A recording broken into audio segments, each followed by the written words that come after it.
Hello. Hello.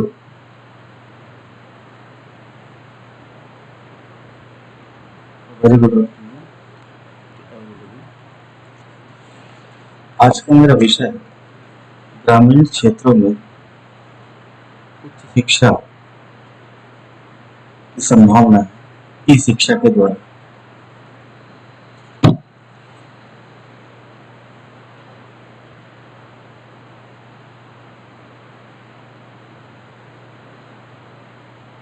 मैं doctor Ashish Gupta, शासकीय कन्या महाविद्यालय बैतूल में प्राध्यापक अंग्रेजी के रूप में कार्यरत हूँ और आपके सामने ई शिक्षा के लिए कुछ बातें रख रहा हूँ। ग्रामीण क्षेत्रों में ई शिक्षा के द्वारा उच्च शिक्षा की क्या संभावना है।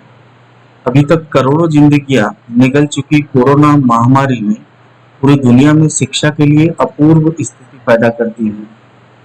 यूनेस्को के अनुमान के मुताबिक 186 देशों के 1 अरब बच्चों ने पाया है कि अब वो कक्षाओं से बाहर है और पढ़ाई के उनके नतीजे और साल भर का कार्यक्रम खतरे में पड़ गया है।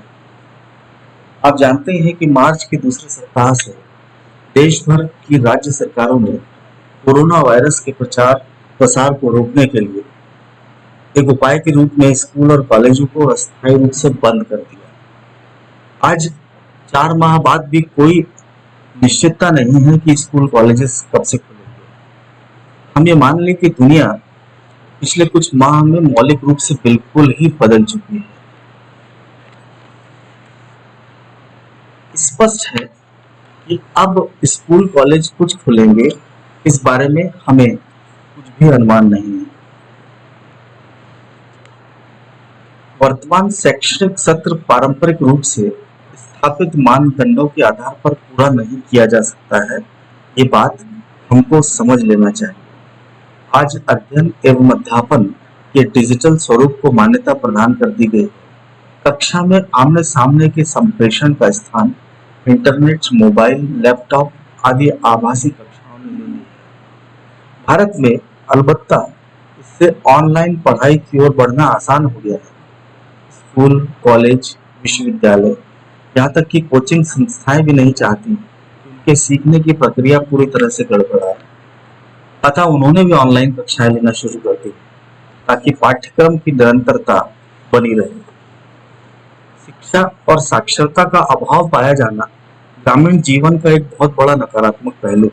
हालांकि सरकार ने सरकारी और निजी तौर पर ग्रामीण शिक्षा को बढ़ाने के लिए बहुत प्रयास किए। इस अभियान के तहत 1 अप्रैल 2010 को केंद्र सरकार से सर्व शिक्षा अभियान की शुरुआत की गई। हम शिक्षा के अधिकार कानून से समाधान की दिशा की तरफ जाने की आशा कर सकते हैं। इस कानून से गांवों के स्कूलों की स्थिति, अध्यापकों की उपस्थिति और बच्चों के दाखिले की वृद्धि का लक्ष्य रखा गया है।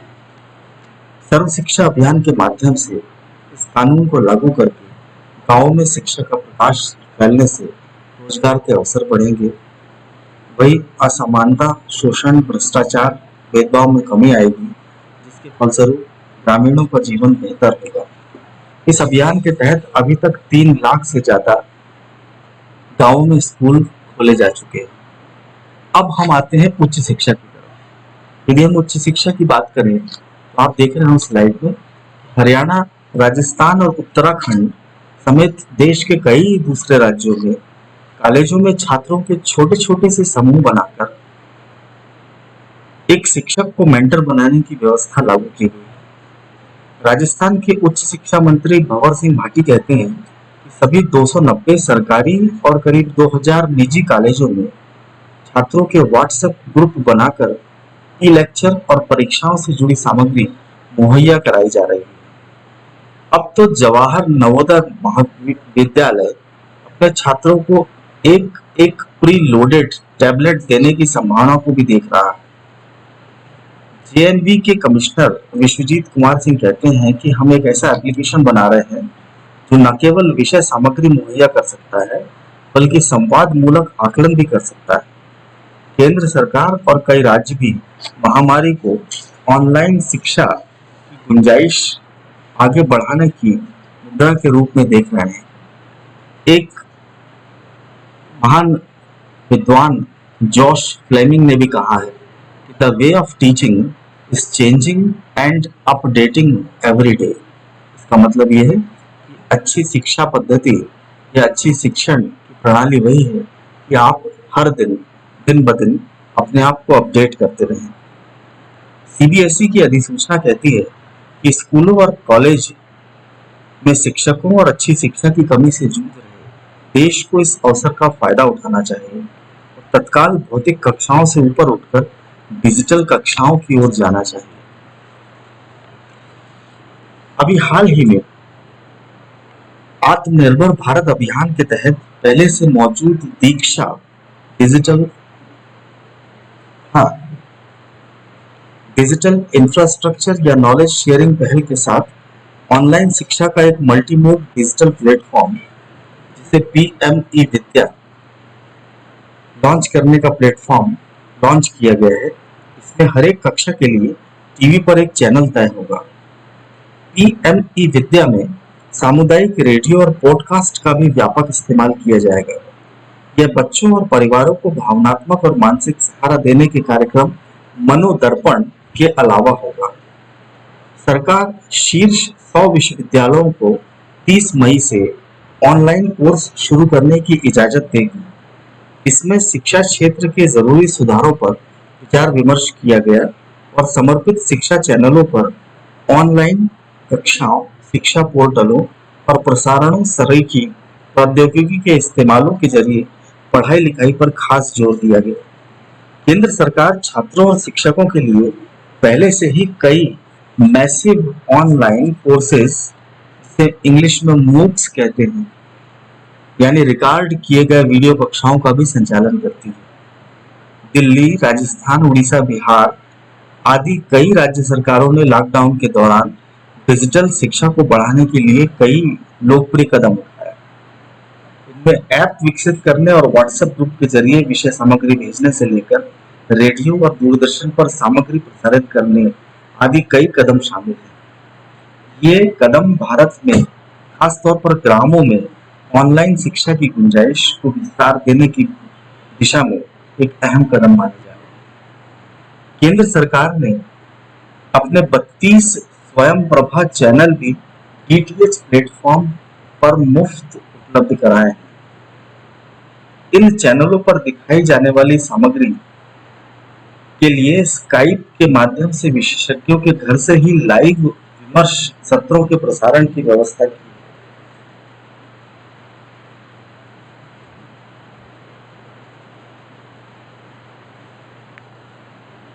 राज्यों को हर दिन 4 घंटे तक अपनी सामग्री प्रसारित करने की अनुमति दी गई है। इसमें दूरस्थ गांव में बैठा बच्चा भी अपने घर पर बैठकर डिश एंटीना के जरिए इन ऑनलाइन शिक्षा प्रणाली से अपने शिक्षा का विकास कर सकता है। पिछले 3 दशकों में जीवन में हर क्षेत्र में सूचना और संचार प्रौद्योगिकी सेवाओं का काफी विस्तार हुआ है। शिक्षा भी इसका अपवाद नहीं है। प्राचीन गुरुकुल तथा आश्रम की वाचिक परंपरा से होते हुए शिक्षा ने अनेक सोपान तय किए हैं। पिछली सदी के कमोबेश पारंपरिक ब्लैक बोर्ड और चाक मिट्टी के दौर से गुजरते हुए 21वीं सदी के दूसरे दशक में पठन पाठन का समूचा परिदृश्य पूरा बदल गया है।